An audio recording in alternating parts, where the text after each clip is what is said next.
The sun above the slave market was hot and cruel, just like the people inside it. Alien buyers walked around the cages and platforms, laughing, shouting, and pointing. Some smelled of strong drinks. Others looked bored.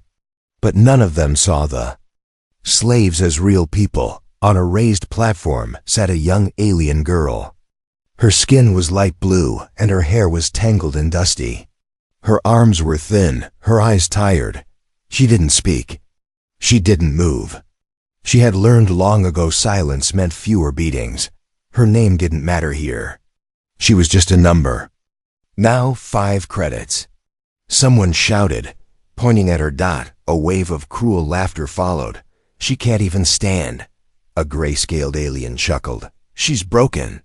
Not worth feeding, another one said. The auctioneer hit the metal pole with his cane.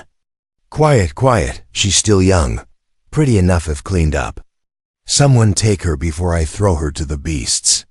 The girl didn't lift her head. She had heard this before. Every day was the same. She didn't care who bought her now. They would use her, beat her, starve her. That was her life. That was her future. And then silence.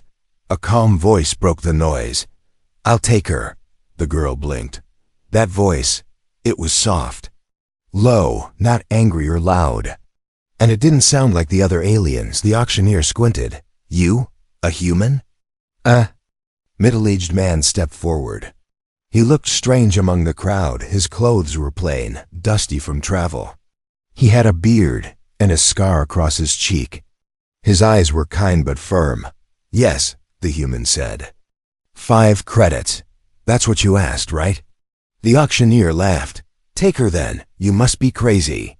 Some in the crowd jeered. Enjoy your toy, human. She'll die in a week. Let us know when she stops breathing. But the man didn't react.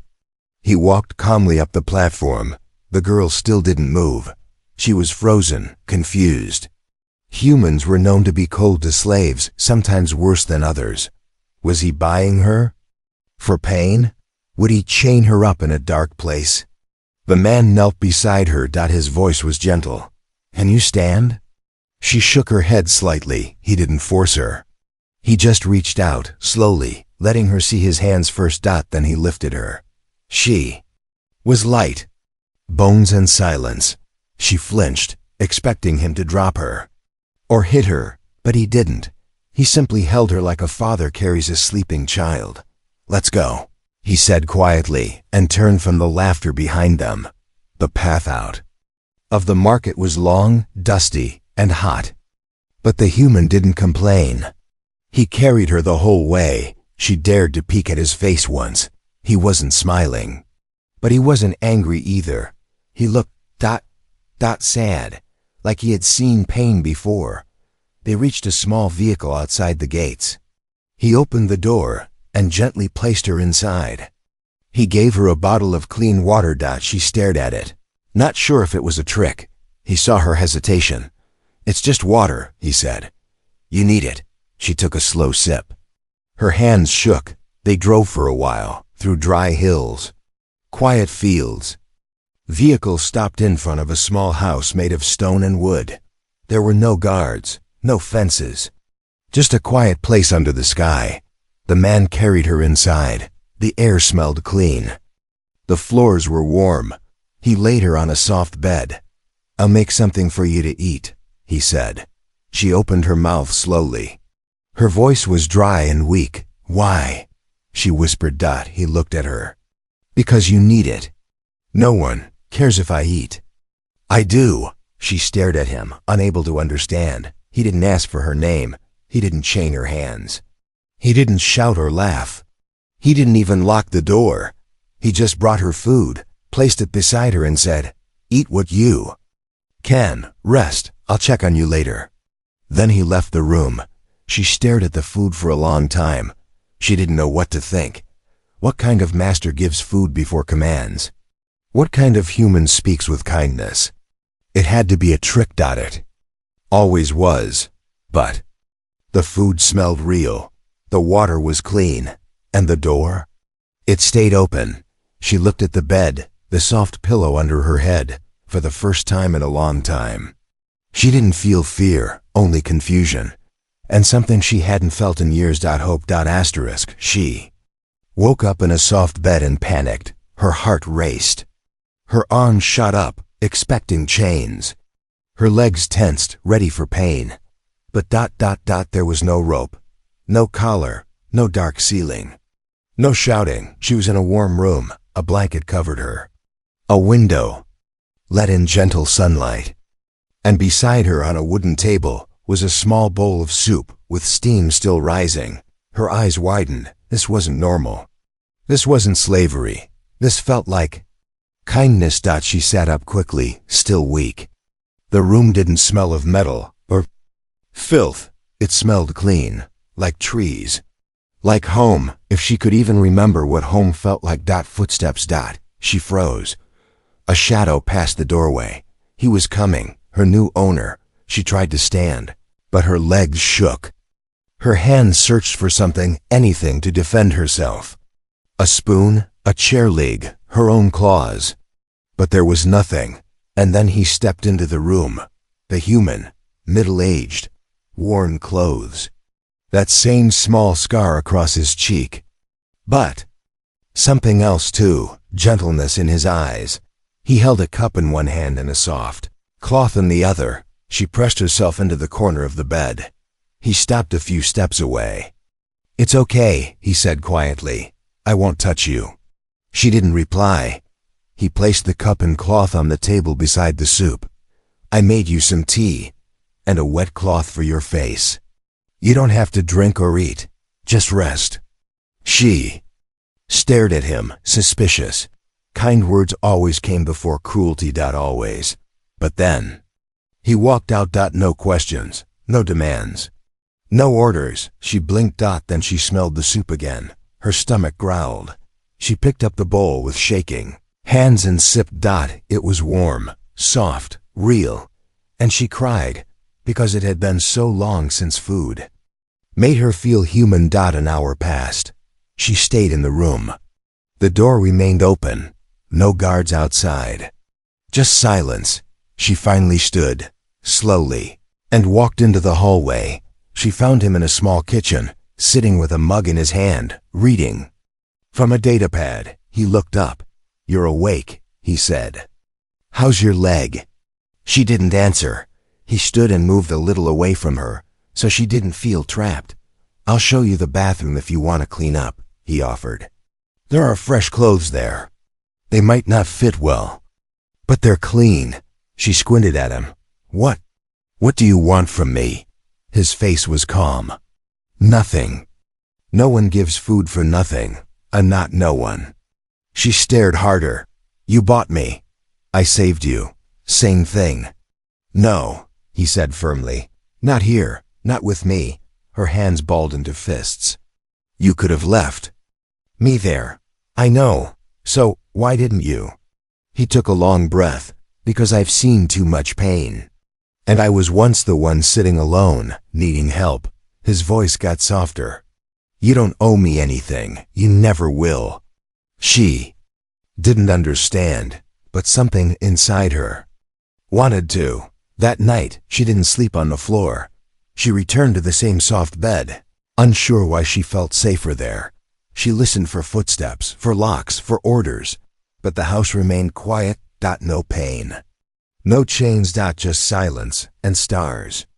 Through the window, her last thought before falling asleep was one word she hadn't believed in for years. Why? She watched him from the shadows of the hallway. The human was outside, kneeling beside a small garden. His hands were covered in soil. He spoke softly to a plant as if it could hear him. She didn't understand. Why did a man who owned a slave spend his morning planting flowers? Slavers didn't plant life, they crushed it. And yet, here he was, quiet, gentle, talking to green things like they mattered. She stepped back before he saw. Her heart was loud in her chest. Her fear hadn't vanished. And had only grown stranger. He hadn't touched her, hadn't locked her up, hadn't asked anything of her. That scared her more than pain. Slavers were cruel but predictable. This man made her feel something worse than fear. Hope. That evening, she finally spoke.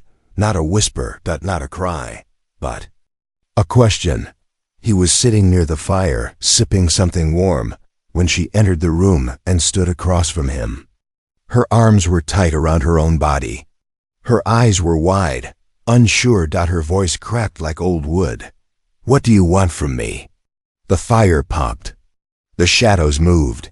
He looked up slowly. She was shaking, not from cold, from waiting. Waiting for the price, the demand, the truth.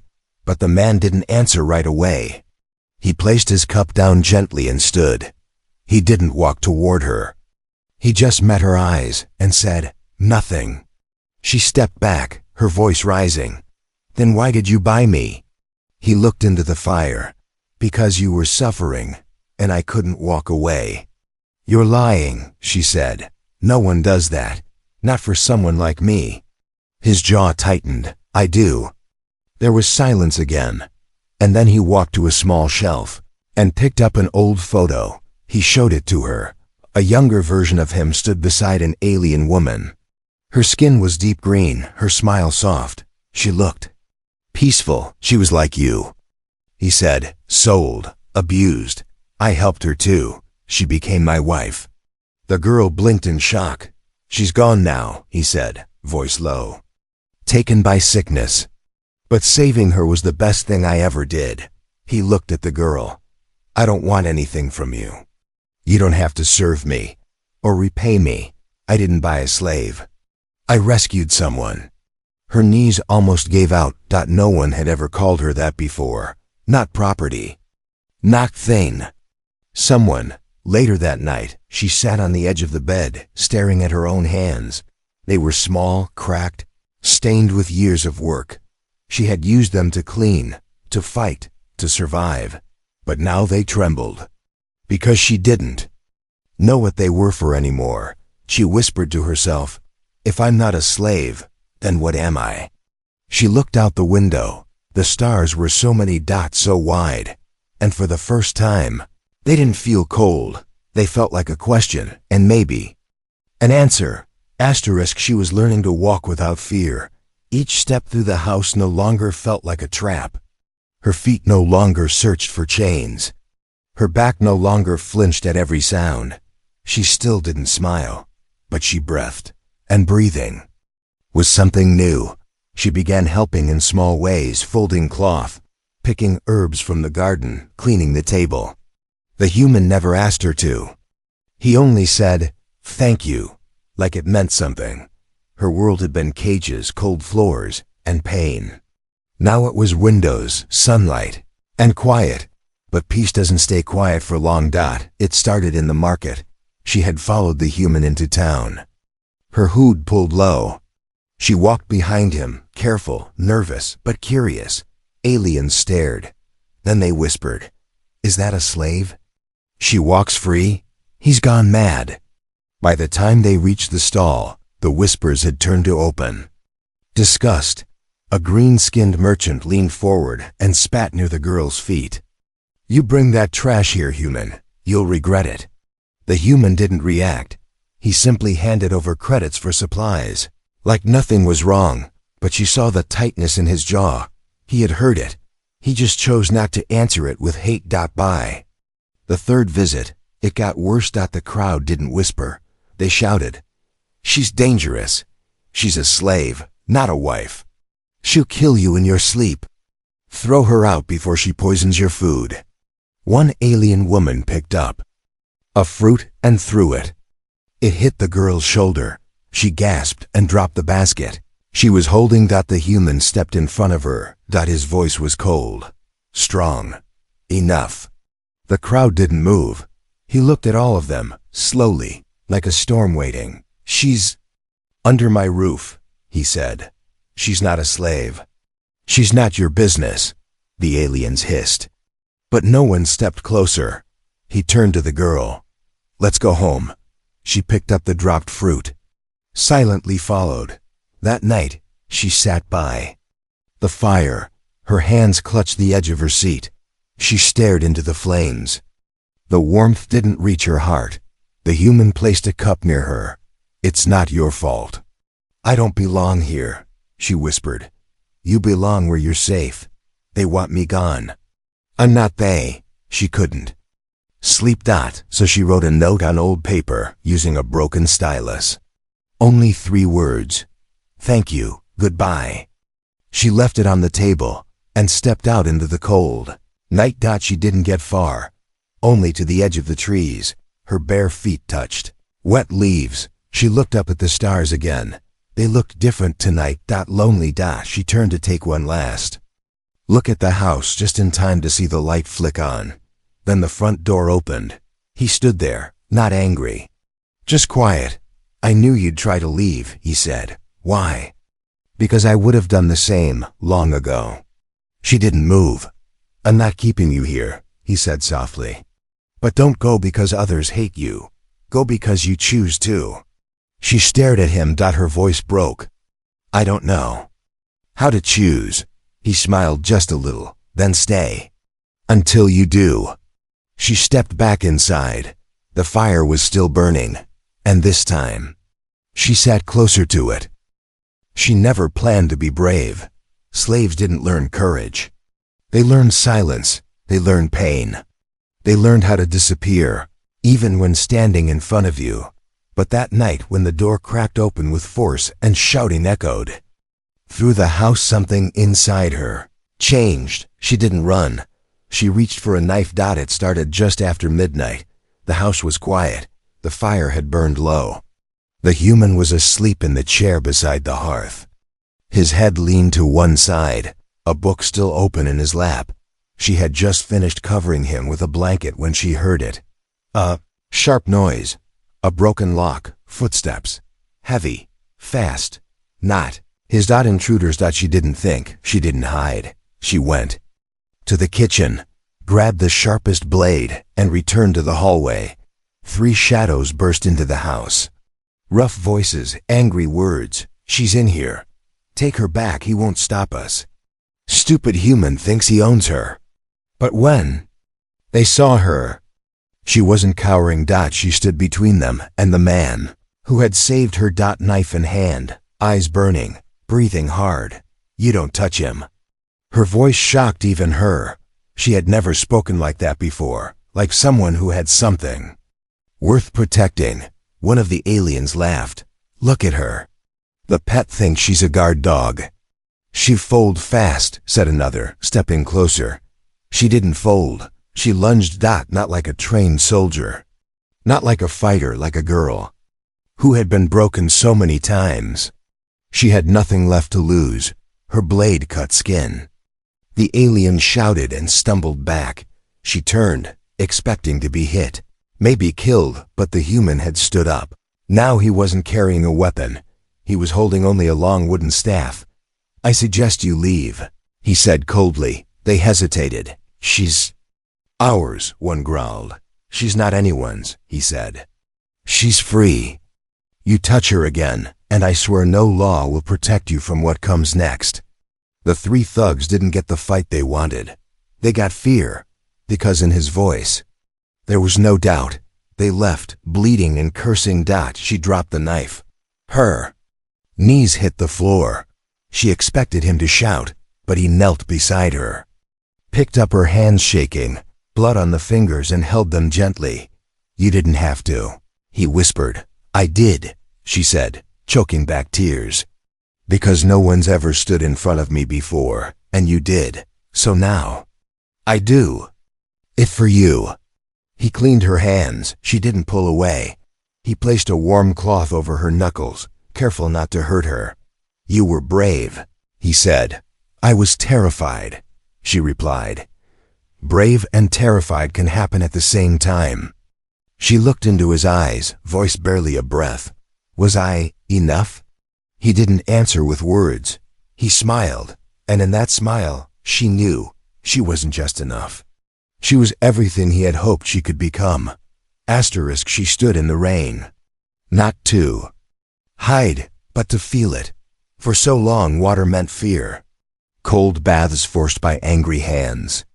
Showers used to wash away slave filth. But this time, she stepped out into the storm by choice and smiled. Each drop was a reminder. She was still alive. Not owned, not caged, not used. Free. And it was all because of him. Inside, the human was waiting at the door, holding a towel. "You'll get sick," he said gently. She looked back at him, her wet hair clinging to her cheeks. "Maybe," she said, "but I've never felt more alive." He chuckled, handed her the towel. "You're a strange one." "I used to be nothing," she said, wiping her face. "Now I'm strange." "That's an upgrade." She changed into dry clothes and sat by the fire. The house felt different now, not because it had changed, but because she had. For the first time, she didn't look at him as the man who rescued me. She looked at him as something more. Not a master, not even just a savior. He was something she had no name for, but she would find the words. Tonight. She found him outside, fixing a cracked water pipe. She walked up slowly. He looked over his shoulder. "All dry?" "Very." He smiled. She didn't. Her eyes were serious. "I need to say something." He turned fully toward her, giving her his full attention. "I don't know what I am now," she said. "Not a slave, not a fighter, not even sure I'm a real person yet. But I know this." She took a breath. "You are not my master." He nodded. "But you are something else." His brow lifted. "What's that?" She placed a hand on her chest. "My hope." He didn't speak for a moment. The wind moved the trees around them. Few leaves fell at their feet. Then he stepped forward, his voice quiet. "I was never trying to be your anything. Just a place for you to rest." "You became more," she said. "And you?" he asked. "What do you want to become?" Her voice trembled. "Someone who can protect. Someone who can give what you gave me." From that day on, she no longer waited in corners. She walked tall through the village. She faced the same people who had once called her filth. Now, they saw her standing beside him, not behind, and many looked away in shame. One day, an old alien woman selling flowers held one out to her.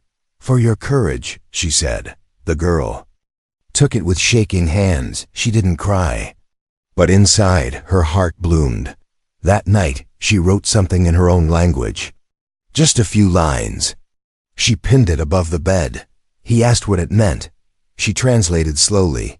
"He saw me not as a slave, but as someone still growing, still strong, still worthy." She stood before the mirror. But this time, she saw someone. Not an object, not a number, not a slave. A girl with soft scars, strong eyes, and a future. She placed her hand on the mirror's surface. "I'm still healing," she whispered. "But I'm not broken anymore." Behind her, the human's voice came from the hallway. "You ready?" She turned and smiled, small, but real. Yes. It had been a full season since he brought her home. A full season of learning how to live without fear. And today was different. Today, she was walking into the very market where she had been sold. Not in chains, but in choice. The town was quiet when they arrived. Some still stared, but others gave small nods now, respect, or maybe regret. She walked beside him, head high, as they made their way to the trading square. At one corner, a dirty cage rattled. Inside it, another girl. Small, thin, her wrists tied. Her eyes empty. She knew that look. She had lived that look. The slaver shouted, "Fresh one." "Strong bones, only 10 credits." The girl took a step forward. The human gently touched her arm. "You don't have to," but she was already moving, straight toward the cage, straight toward her past. And she stopped right in front of the slaver. "How much?" she asked coldly. The slaver laughed. "For you, I remember you. You're the one the human dragged out, thought you died." She didn't blink. "I didn't. I grew." He narrowed his eyes. 10 credits. She dropped the coins without another word. And then she knelt before the caged girl. "It's okay," she whispered. "He can't hurt you now." The girl's eyes filled with tears. The human opened the cage door. They wrapped the child in a blanket, carried her back to the house, carried a piece of the past to give her a future. That night, the girl, the one who was once a slave, sat near the fire with the child asleep beside her. The human poured tea and handed her a cup. He smiled. "You saved her." She looked down at the child's small fingers curled around her own. "No," she said quietly. "You saved me. I just passed it forward." Before bed, she went to her room and pulled out a small wooden box. Inside, it was something she had carved herself. She handed it to him. He opened it, and inside was a tiny figure. It looked just like her, but standing tall, strong, holding a tiny flower in her hand. On the bottom, one word was carved: worthy. He looked at her, eyes warm. "You are." She had been sold as a slave, but she would live as something more: a protector, a survivor, a heart that had been bruised but never broken. Not truly. And because of one man who refused to see her as property, she was now free. Not just in body, but in soul.